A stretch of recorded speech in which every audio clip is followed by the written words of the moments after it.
Please, what is it? Okay.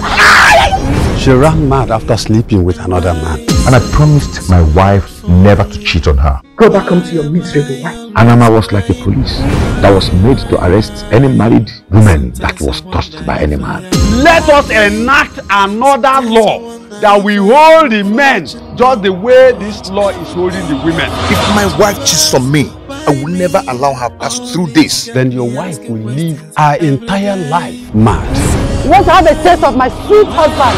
Big, strong, reliable. I said, you are saying rubbish. Is it because I'm not chased out of my house?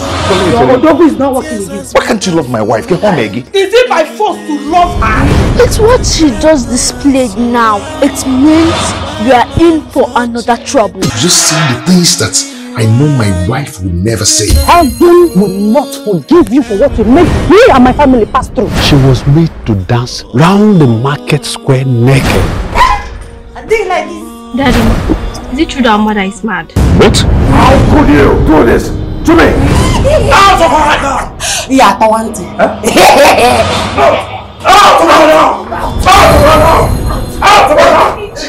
I work my butt ass every day, making money, and you bring in different women into this house. Stop loving someone else's husband. And you think 5 million naira can fix the damages you've done to my home? Why is there no forgiveness in your heart? The tears on the faces of our people is what is pushing. I stand here today to declare that Anama be taken away from this kingdom. You committed an atrocity against us family. Instead of you to stay clear from them, you keep getting closer to them. To fight for something that the people I'm fighting for are not even interested in. Who will be brave enough to lose his life to face anything that comes his way?